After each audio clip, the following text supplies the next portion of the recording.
Confidence doesn't begin on the first tee. It begins with how you move and how you think.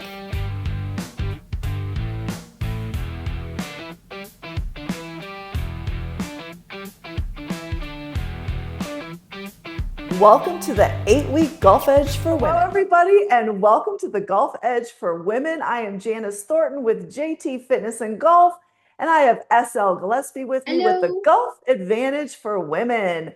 So today we're going to be talking about becoming the woman who belongs on this golf course, and I'm going to target building a fitness practice that keeps you playing for decades, because I know that is definitely one of my goals, is to be able to play this golf game for as long as I possibly can. And I know it can be done because I am so fortunate I get to play golf with ladies in their 60s, 70s, 80s, and even 90s.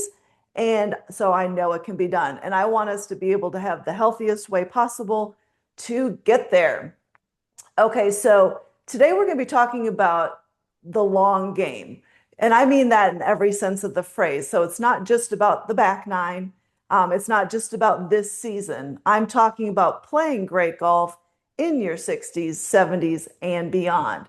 And I am very fortunate, like I said, to know a lot of ladies who do play golf in these ages, and they aren't lucky. Like, they actually are intentional. When I talk to them, most of them are making sure that they are doing some kind of exercise on a very regular basis. So, because they are making a decision at some point that their body was worth investing in, and that decision changes everything.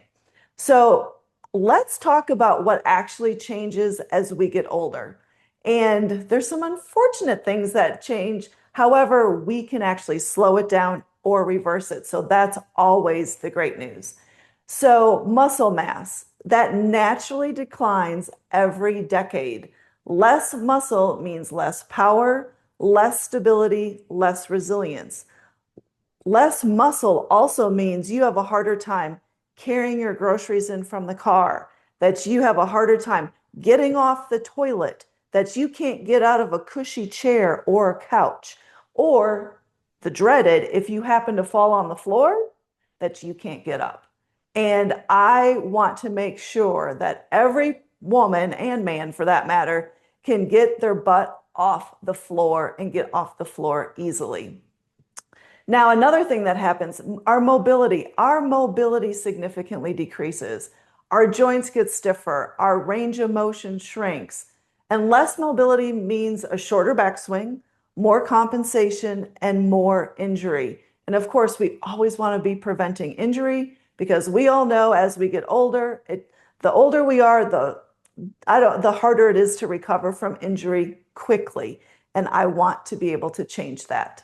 And of course, recovery takes longer. You know, what used to take a day now might take 3 days. If we have to have some kind of surgery, we're not 30 anymore, and we don't just recover just like that. It might take us a couple extra weeks to actually recover once we've had our surgery.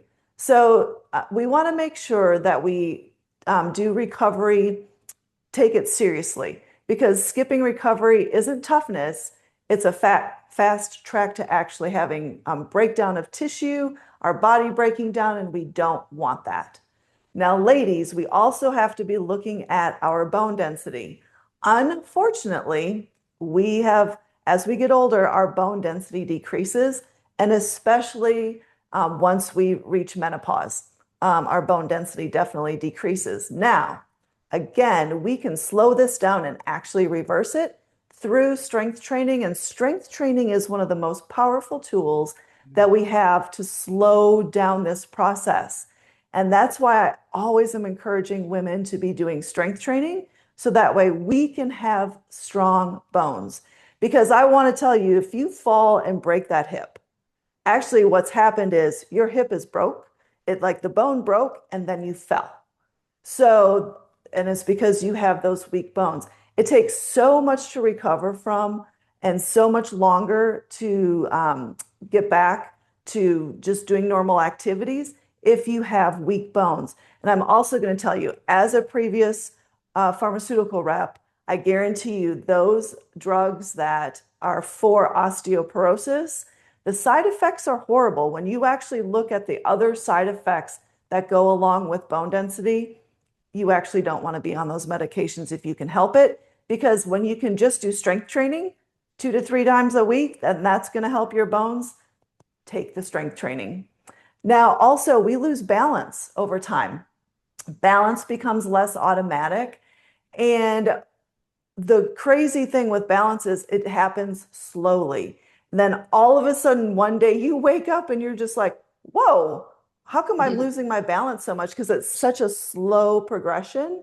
And when it comes to our golf game, we need balance. We need to be able to do our entire swing strong and then balanced. When you have a strong balanced swing, you're better ball striker, and your ball's going to go farther when you have that. So here's what it means for your golf game. An untrained body after 50 loses distance, consistency, and resilience every year. But a trained body after 50 can actually get better. And I'm actually living proof of that. In a few weeks, I turned 59, and I am hitting the ball farther today than I ever have. And I guarantee it's because I focus on strength training and I focus on mobility. And those are really my two non-negotiables that every fitness routine needs. You have to have mobility, because if you can't move through a full range of motion, you can't swing a golf club properly. And you're not going to get into certain positions for you to actually have an effective golf swing. Mobility is what keeps your swing free, your body pain-free, and your game sharp. And I can tell you, since I've upped my mobility game, that my low back doesn't hurt like it used to. My knees are getting stronger all the time. My hips don't hurt. And I do sit a lot during the day because I'm behind my laptop a lot. And I make sure that I am doing mobility work in these areas. Also, strength training. I make sure that I'm strength training 2 to 3 days per week because of that muscle mass decline. I don't want that to happen for me. And I guarantee you, it doesn't matter how old you are, you can gain strength at any age by lifting weights. Now, I'm also going to say this. We're not out here to become a bodybuilder, because honestly, a bodybuilder would not be able to swing a golf club effectively because of their massive size. I'm not asking you to all of a sudden become that bodybuilder. And quite honestly, ladies, we can't unless you train to become one. So I promise you, lifting weights, lifting 10, 15, 20-pound dumbbells is going to be great for you, because I challenge you with the fact that when you carry your groceries in from the car, one bag of groceries probably weighs 10 or 15 pounds, depending on how much you pack in there, or if you use the plastic bags and you're carrying 3 or 4 at a time. So sticking with 5-pound dumbbells doesn't get you very far. It's a great place to start. However, I'm going to encourage you to always be adding more and more weight over time. But I will say the bonus that comes with strength training is when you build strength correctly, you're building balance all at the same time. So I'm going to give you an example in a couple minutes of an exercise that you can do that will help build strength and balance at the same time. So you don't need to have a separate balance program. And that's the nice thing about strength training as well. You can also turn strength training into a cardio workout. So when I do a HIIT workout, and everything I do is low impact, because I'm always concerned about my knees, my back. I want to keep everything strong and not damage anything. So everything I do is low impact, that you can do cardio in your strength training program when you do a HIIT workout. You work hard for 30 or 40 seconds, you rest for 15 seconds and go right to the next exercise. You're getting your interval training in that way, and it's excellent. So we also want to make sure that we have progressive overload, and that's going to be your secret to getting better, not just maintaining. So most people think when you're over 50, that you should just be maintaining because they don't want to lose what they have. But like I said, when you progressively overload your body, that's when your body keeps improving. So if you keep doing the same thing over and over and over again, your body gets really used to that. So that's why we need to keep challenging ourselves with a little bit heavier weights So that way your body doesn't get used to doing the same thing. So what I mean by that is, let's take a bicep curl. Maybe your first set is a 5-pound set of dumbbells. Well, then your second set, maybe bump it up to 8 pounds and then see how many reps you can do. You might surprise yourself and be able to still do 12 or 15 reps. And then that third set, maybe you can bump it up to the 10s. See how many reps you can do. That progressive overload is what's going to help build your muscle and build your strength. And then the one thing that I want to focus on real quick is recovery. And this is the piece that most women skip. And so recovery isn't laziness. Recovery is where the progress actually happens. Your muscles don't get stronger during the workout. They get stronger during recovery. So what does recovery actually look like? So we need sleep, 7 to 8 hours of sleep a night. And this is when your body actually is repairing itself. So it's important that you do listen to your body. And if you find that you're only getting 6 hours of sleep and you're fatigued during the day, guess what? We need to add a little more time so that way you can get more sleep. Now, you also need a rest day. It's important to let your body rest. And I know that, if you're a type A personality and always on the go, it's hard for a type A person to be like, oh, I can't rest. I need to just keep going, going, going. But it is okay and good for your body if you actually take off 1 or 2 days per week, because that allows your body to recover as well. But this is where on a rest day, maybe that's where you do your stretching and mobility work. And if you've played a lot of golf, played a day or two in a row, have a stretch session, have a mobility session for yourself. So that way you're able to really, it helps in your recovery. But also make sure you stay well hydrated, have good nutrition, because you want to keep your bodies nice and strong. And then women who skip recovery don't just get injured more, they're going to plateau faster. They are going to fatigue more on the course, and they're going to lose motivation because they never really feel good. So that recovery is very important for your game. Okay, so now I'm going to go over 5 exercises that I love to do that are so important, and I'm going to take you through your entire body with these 5 exercises. So that way, these are 5 exercises you can literally do in 5 to 7 minutes. They're great to do before you go to bed. You can do them first thing in the morning, whatever you want to do. And I do recommend stretching before bedtime, just because you do wake up a little bit. You're going to feel like you can move a little bit easier. I love for our hips. And it's important that we have mobile hips. This is one of the biggest reasons people have low back pain, is because they have very tight hips. And this first exercise is just a 90-90 stretch. I call them windshield wipers, the 90-90 stretch. You just want to lean back on your hands. Just make sure you're not sinking into your shoulders. Press your shoulders back and down. And then you're just going to drop your knees side to side. And this is such a great exercise to do to wake up your hips. It feels so good if you've been sitting all day. This is excellent because it's giving you internal and external rotation. And that's what we need when we do our takeaway in our golf swing. We have one hip going into internal rotation, one hip going into external rotation. And then when we follow through, the same thing is happening. Now, the next exercise I love for hip mobility is called the frog. And there's a lot of variations to the frog. However, getting your knees out wide and then listening to your body, just gently rock back and forth. Hold going back for 2 to 5 seconds and then come forward. And then just press back and come forward. And then I just like to move side to side with this.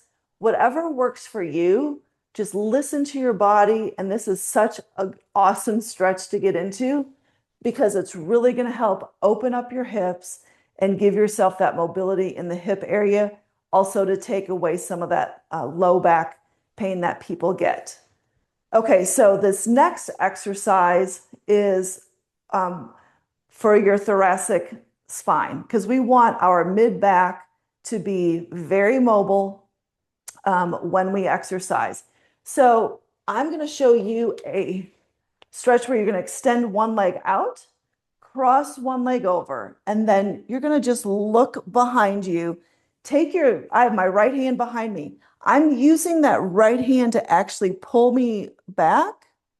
And then I also get this great stretch in my hips as well as my spine. And then you can release and then stretch again. Now, of course, we want to make sure that we do both sides when we do this. This is helping our thoracic spine, our mid-back, and then also our hip area. And we need our thoracic spine to have a lot of mobility because this is where, in our golf swing, we're supposed to be rotating at the thoracic spine, not our low back. And unfortunately, if you do not have a lot of mobility in your thoracic spine, your mid-back, then your low back takes the brunt of that, and that's why we get low back pain.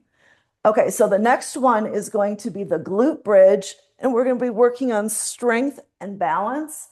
Now, the glute bridge, this is such a great exercise because it's working your core. Remember, our glutes are part of our core, and this also helps work your pelvic floor, which also is part of our core. So one thing to remember with the glute bridge is you want to make sure that we're actually activating your glutes. So when you do this exercise, if your feet are out too far, you're going to feel it in your hamstrings. If your feet are too close, you're going to feel it in your low back. So adjust accordingly to where you feel it so you feel it in your butt. And if you need to have your hands touch your butt so you can make them squeeze, do so, because now you're giving yourself a brain-hand connection and then getting your muscles to fire. So with the glute bridge, you want to make sure that you start with an arch. So I'm going to be able to put my hand underneath my back. We're going to press your low back into the floor. Now I cannot get my hand underneath. Squeeze your butt and then lift up as high as you can. And then you can lower yourself down. You're going to arch, tuck, squeeze, and lift. Now, this exercise really helps power your swing, arch, tuck, squeeze, and lift, because when you have strong glutes, that is where you generate a lot of power for your golf swing. Okay, so the next one is a single leg deadlift, and we're working on strength and balance, and again, working hamstrings and glutes. So with this, I'm going to adjust my camera a little. So with the single leg deadlift, if you're new to this exercise, because we are working balance as well, with this, I'm going to have someone, if I have someone who's new, I'm going to have them touch their toe on the floor. You're going to have a slight bend in your knee, and then we're going to hinge at the hips, and you're going to lower yourself down, and then come up and squeeze that glute. Keep yourself looking up. You're going to lower yourself down and then come back up, squeeze the glute. You want to keep this knee as straight as you can with a slight bend. You just don't want to be bending yourself down when you do this.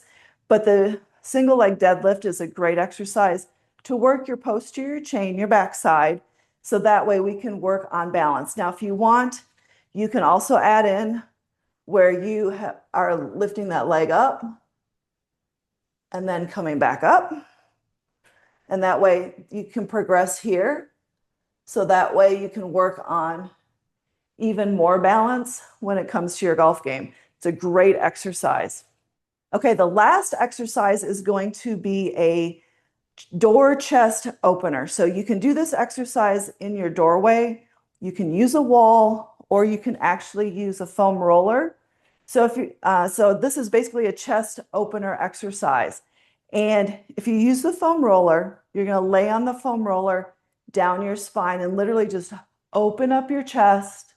And it feels so good because when we sit all day, our chest gets so tight, and that's why we get so hunched over. So we need to open up our chest. You can also just use a wall putting one arm against the wall, taking that step forward, feeling a stretch in your chest. And then, of course, just make sure you do both sides. Or you can go in that doorway so you can put both arms along the doorway and then take that step forward and get a nice stretch in your chest. All of those work to help open up this area. So, okay.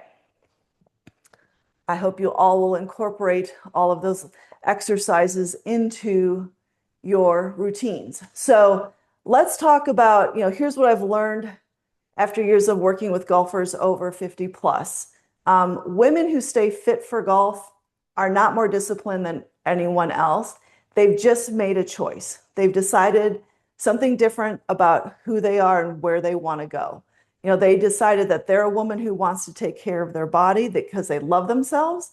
And she also wants to be able to play golf for a really long time. And this is the easiest way, honestly, to make sure that you're going to be able to play golf for a super long time. And once you make that decision, it changes everything, because then it's not about willpower. Once you make the decision, this is what I want, then it just becomes of who you are. And when fitness becomes part of who you are, it stops being something that you have to do, and it starts being something that you get to do. So when I go to my workouts in the morning and I'm thinking, oh, I really don't want to go, but then it's like, I do, because I love the way that workout makes me feel when I'm finished. And that's where I want people to get to, is that you actually just enjoy the way that it makes you feel. And I guarantee you, if you just get yourself to the gym, and if after 15 minutes you're just like, I still don't want to be here, then go home. Like, don't do it. Then it's a waste. But I guarantee you 99% of the time when you go to the gym, and even though you don't want to be there, but once you get started, you're going to be really happy that you did, and you're going to finish your workout.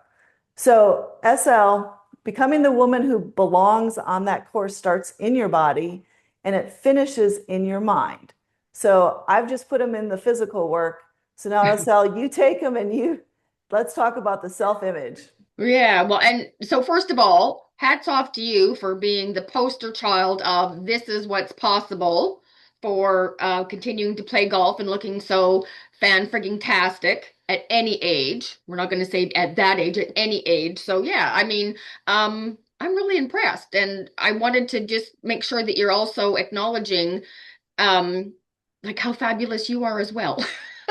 I just think because I just Thanks. as we get to know each other, so I was like, damn, like she's like again, like just the poster child for what you teach. So I just had to gush that. You can edit it or not. So anyway.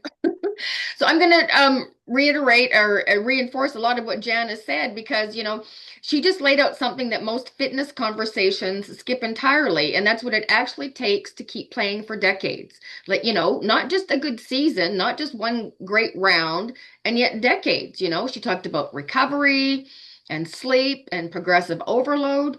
Really understanding what changes in your body as you move through your 50s and 60s and beyond and working with it instead of against it. And what she's really describing underneath all of the practical strategies, is a woman who's decided she's a long game player. And that decision, doesn't start in the gym. It starts in her identity, much of which Janis was alluding to. So, like what's important here is that the women who stay consistent with their fitness, aren't necessarily more disciplined than everyone else. Again, as Janis said, they've just built a self-image that includes being someone who takes care of her body. It's not a chore for them. It's an expression of who they are. And because it's at identity level, it doesn't require constant motivation. It just requires, showing up as themselves. So, yeah, discipline fades, identity sticks. And when fitness becomes a part of who you are, not just something you're attempting to do, really like everything changes about how you consistently show up for it. And really, we've been building to this section here like since episode 2, because here's what's true. Like everything we've covered, or everything rather I've covered, really about your goals, your beliefs, the meaning you assign something, your emotional state, your relationship with money, like it all flows from this one thing, and that's your self-image. And this is a really significant point that I want to mention here. Like, you will only pursue the opportunities your identity says you're allowed to have. I'm going to say that again. You will only pursue the opportunities that your identity says you're allowed to have. So it's not about skill level. It's not about your handicap or the fact that you don't have one. It's not about how many business rounds you've played or how many you've even avoided. It's about the story you carry about who you are and whether that story includes a woman who belongs, in these rooms, on these courses, and in these conversations. Because really, like, here's what I know after years of working with women on this. Like, the woman who uses golf most powerfully as a business tool, like, she isn't perfect at golf. What she is prepared, she's present, and she's decided, like, at the identity level that she belongs. So here's three easy identity shifts that you can start to make that will change everything. So it's shifting your thinking from, I'm someone who's learning golf to, I'm a woman who uses every advantage available to me. Another shift you can make is the inner narrative of like, oh, I hope I don't embarrass myself out there. To, I show up prepared and I build relationships that last. And then the other one is really, golf isn't really my world. And you shift it to like, I've decided it is, and I'm playing the long game. Like, these aren't affirmations you repeat until you believe them. They're decisions. Like, you make the decision first, and then the evidence catches up. So the exercises I have for you today, there's just two things and you can do them both. So first, write out your golf advantage identity statement, not who you're hoping to become, who you're deciding to be right now. Start with, I am a woman who, and finish it in a way that makes you stand up a little straighter when you read it. Okay. And then second, write one action you will take in the next 7 days that the woman in that statement would take. So one round that you book, one invitation you'll say yes to, one conversation you'll start, like one thing that proves to yourself, not to anyone else, that you mean it. Because the long game in golf is won by the women who stay fit, stay present, and keep showing up. And the long game in business is won exactly by the same kind of woman, the ones who decide that they belong there and they acted like it. And so the thing is to start acting like it now. And, just to wrap up a bit here on this today, Janis is giving you the physical foundation to keep you playing for decades. And then the framework that I'm teaching, it's giving you the identity foundation to keep showing up for decades, whether it's on the course, in the rooms that matter, and the opportunities that are waiting, just for a woman that's exactly like you are to walk through the door. And then, we have one episode left, and in episode 8, we're going to bring it all together. Perfect. Well, everyone, thanks so much for joining. Make sure you go to jtfitnessandgolf.com. Check out the Fit for the Fairway because I have live Zoom mobility classes in there, monthly coaching calls, lots of workouts in there. And you can even start for a $17 week trial. And SL, where do you want them to go? To the golfadvantageforwomen.com. I've got a 21-day challenge that if it's already started by the time you are watching this, that you can register for a wait list when we do it again. Perfect. Everyone have a fantastic day. Bye.